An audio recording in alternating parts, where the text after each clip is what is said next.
Assalamualaikum warahmatullahi wabarakatuh. Salam sejahtera untuk kita semua. Adil Kak Talino, baju rami Kak Saruga, basengat Kak Jubata.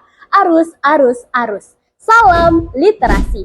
Halo sahabat, perkenalkan saya Tiara Senturi, akrab disapa Tiara, dari SMK Negeri 5 Pontianak, Kota Pontianak, Kalimantan Barat.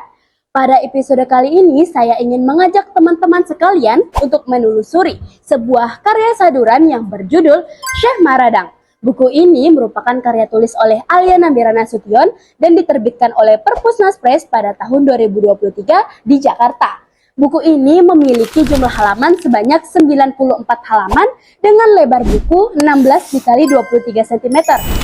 Alasan saya memilih buku ini karena saya tertarik dengan kisah perjalanan seorang tokoh penting dari Sulawesi Selatan atau yang lebih dikenal ulama dalam budaya Bugis, Syekh Maradang.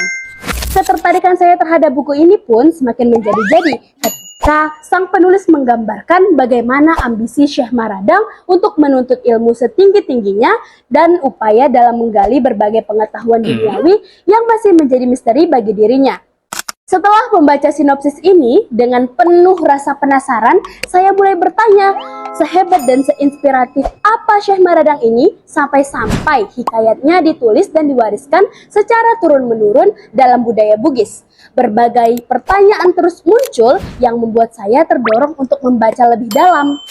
Kisah ini bermula ketika lahirnya seorang pangeran dari kerajaan Darul Hasanati yang diberi nama Syekh Maradang. Ia tumbuh di lingkungan yang dikelilingi dengan orang-orang cerdas. Oleh sebab itu, pada masa remaja ia sudah dikenal sebagai pemuda yang bijaksana, rendah hati, dan mahir di berbagai bidang. Awalnya saya mengira bahwa Syekh Maradang menuntut ilmu atas permintaan dari orang tuanya. Namun ternyata tebakan saya salah. Faktanya perjalanan ini atas dasar kemauan dirinya sendiri. Hal ini disebabkan melalui dorongan rasa ingin tahu yang bergejolak, hingga membuat Syekh Maradang memutuskan untuk memulai perjalanan menimba ilmu. Rintangan demi rintangan ia lalui, namun tak menggoyahkan tekadnya untuk terus menuntut ilmu.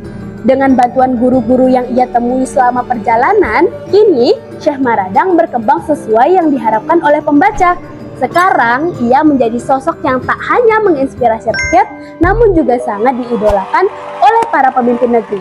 Dengan limpahan ilmu yang telah dipersiapkan, Syekh Maradang dipercaya untuk memimpin sebuah negeri yang membuat negeri tersebut semakin makmur dan tenteram sebab ia selalu menanamkan nilai-nilai agama kepada rakyatnya. Sangat disayangkan pada karya tulis ini kerap muncul kesalahan dalam penulisan kata.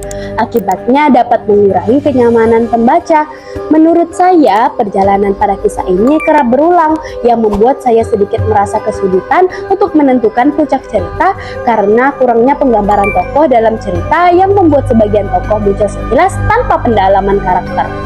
Selain itu, latar yang dipilih penulis juga sangat bervariasi, mulai dari tempat spiritual hingga lingkungan kerajaan yang digambarkan sebagai kisah perjalanan, tantangan, maupun keindahan cerita.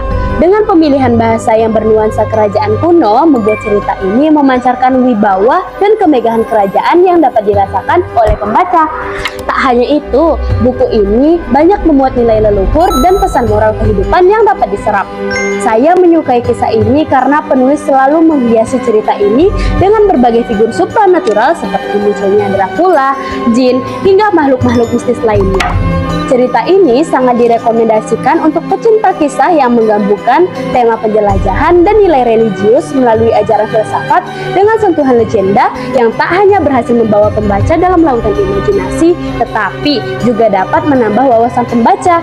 Oleh karena itu, buku ini sangat saya rekomendasikan kepada Anda untuk menjadi teman bacaan di rumah.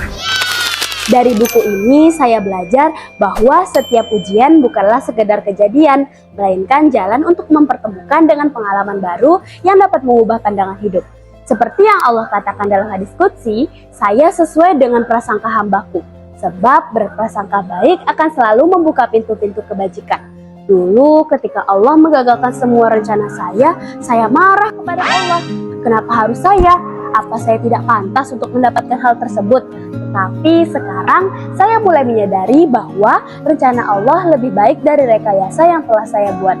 Buku ini mengajarkan setiap langkah yang kita lalui harus dimulai dengan keberanian dan keterlibatan Sang Pencipta. saya semakin termotivasi untuk terus menuntut ilmu setinggi-tingginya dan berjanji akan belajar dengan sungguh-sungguh. Semoga kita semua termasuk orang-orang yang senantiasa menuntut ilmu hanya untuk meraih ridho Sang Pencipta. Wallahu a'lam.